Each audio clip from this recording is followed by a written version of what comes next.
The footage you just saw was the last time I saw Dan Wallace. Dan Wallace died in his sleep a couple days later, Monday, January 29th. Dan, you were one of the best friends I ever had. I will never forget you as long as I'm alive. One day, brother, we shall meet in the sky. I miss you, man.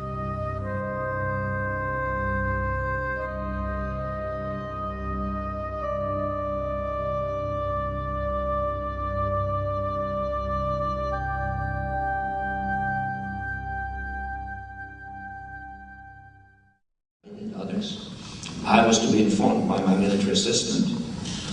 I was to be told of a nuclear attack on the United States roughly within 30 seconds of its initiation, because we had early advanced systems. My first question is it's a statement and then a question. Earlier on this year, you gave a speech to the Senate Foreign Relations Committee where you alluded to the fact that the Bush administration may stage a terrorist attack to justify a military action against Iran. And then in your book, you also acknowledged the fact that a memo was uncovered where Bush and Blair discussed painting a U-2 spy plane in UN colors so Saddam would shoot it down. Now, although you have argued that deceptions to the American people may be necessary in order to deal with these enemies, how are we to know how many other terrorist incidents have been state-sponsored false flag incidents, including the largest of one, the attacks of 9/11? How do we know, how do the American people know that 9/11 was staged, was engineered by you, David Rockefeller, the Trilateral Commission, the CHR, and Bilderberg Group, sir? How do you know it wasn't staged? Okay. It's a question. Answer my question. You sponsored Al-Qaeda, sir. You are a criminal. Oh, sit down. You sponsored Al-Qaeda. In 1979, you gave him money. That's true. You're a CFR scum. You are CFR New World Order scum. You and David Rockefeller will never have a New World Order. And I remember just sitting there by myself, feeling extremely nervous on, what to do, because this was my first ever confrontation with a high-level treasonous individual. Answer my question. Please sit down and shut up. He said, "Shut up, sit down."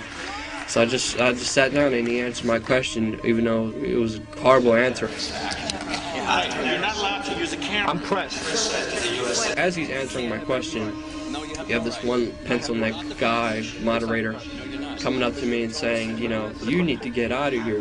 How dare you film this event? You can't film this event. It's private. I remember just being there by myself. Nobody else could have came. I called all my friends. Nobody really wanted to come out. Nobody really, could come out. And I remember just thinking, this guy's done a lot of wrong. I have to do this. I have to do it for, Dan Wallace especially. And that was very close to Dan Wallace's death. And I remember just thinking, what happens if I die? I'm going to have the opportunity or chance to do something like this. 9/11 was an inside job, and Brzezinski is responsible for it. 9/11 is an inside job. You are responsible for Brzezinski. You will never get a New World Order. Never. National sovereignty will prevail. The New World Order is going down, sir. You can laugh. Wake up, people. Wake up. Research the New World Order. This is important. Look it up. Investigate it. As I was being dragged out, this one little security lady comes up and she starts screaming, "Take the tape, take the tape." And she hits my camera and she starts to try to rip off the camera from my hand. And I remember the security guards holding me. And I remember I was right by the door. So I decided to lean into the door and I did kind of a spin move. And as I spun, I hit the door wide open. I just started running. I was like, hell no, they're not getting my tape. And I didn't want to look back. I was just terrified, scared, running, because I didn't know what these guys were going to do to me. They ran for about 6 blocks.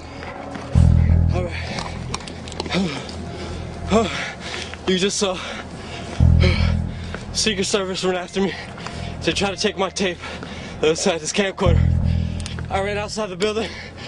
Private security guards tried to catch me, but I guess I'm too quick for him, and he couldn't catch me.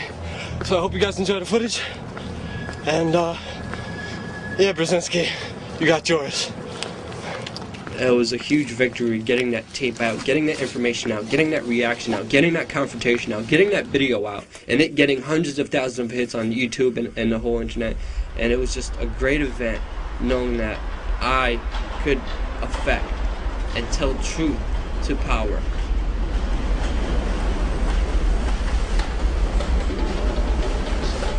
Zbigniew Brzezinski was Jimmy Carter's presidential advisor. He actually set up the Mujahideen, their so-called freedom fighters, 6 weeks before the Russians even invaded them. And that's where Osama bin Laden came from, the Mujahideen, the Taliban. And you could say he basically set up Osama bin Laden.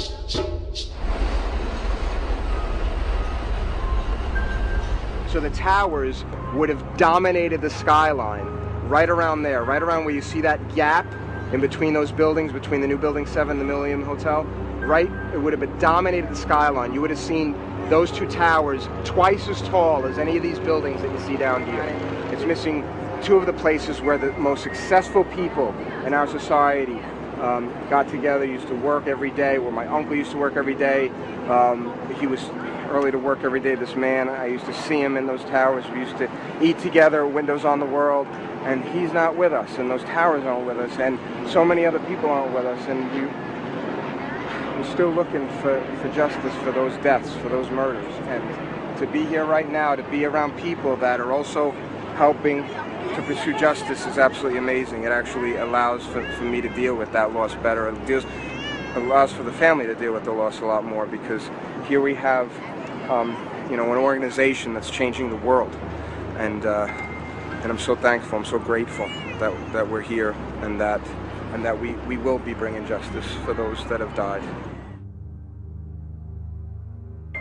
There's one incident where we were doing a street action outside Building 7 where we had security guards who identified themselves as police officers and then say we had backpack explosives and bombs.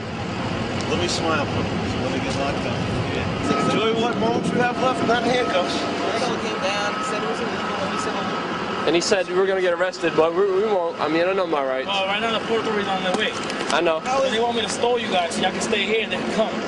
So I'm letting you know right now that the Port Authority on their way right now. Remember when they came last time, we said this is New York City, this is Port Authority Street? See, Larry don't want to hear that. I know Larry, but who's Larry? Larry's not above the law. We're citizens, we're Americans. Later, one of the security guards did talk to me, did take me to the side and explain to me what was going on, that it was really Larry Silverstein who tried to set us up. And you can't record this, you gotta shut that off. You can't be recording this. Shut that off. It's a public sidewalk, though. Yeah? Can I ask you why you're taking my picture? You gotta shut that off. I have every right to. You're in a public sidewalk. I'm a citizen. Hey, buddy, we were out here before, so I don't mean no disrespect. Can you take your camera out of my face? Because you're disrespecting me by doing that. So I'm not doing anything illegal. No, I'm asking you politely, can you take that camera out of my face? That's off, right? It's on, right? Come on, you gotta shut that off, man. We have every right to, though. Huh? We're not doing anything illegal. We have every right Shut that off, to. okay? You gotta shut that off. You can't be recording what we're saying. When Ricky comes, I think he's got a bomb in his bag. Exactly. I saw wires coming out of there. I think he's got a bomb in his bag. The guy even admitted, I know you're not a terrorist, but I'm going to say you're a terrorist, and you're going to spend 30 days in a hole before they really find out. Terrorist act? I guess they go away for about 30 days. We're not terrorists. We're Americans, sir. We're citizens. Well, you're right. By the time the government figures it out, you'll be in a hole for 30 days. I mean, just understand. Just don't record what he's saying. Don't record what I'm saying. Hey, please, do me that favor. And you still recording me. Come on, man. We have every right to, sir. I'm sorry, but constitutionally, legally, we have every right to. Guess who's going to jail? Guess who's going to jail? Who's on here today? Guess who's going to jail? He's got bombs in the back of his backpack, I think.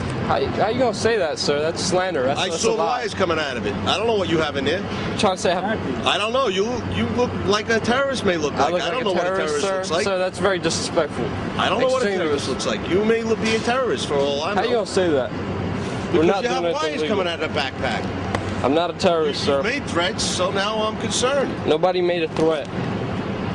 Never made a threat, sir. What you're doing right now is slanderous, and it's liable. Let the judge decide. You have no right to do that. These guys were trying to set us up, and the only thing really protecting me from being set up was a video camera. And with that video camera, I was able to show the world what's really going on and how these guys are so criminal that they're willing to frame activists, people who are willing to stand out there and give flyers and DVDs for free to the people about the truth. They're willing to set us up as terrorists, and they're trying to say we have backpack explosives. That's what the system does. They attack real people who want to affect real change.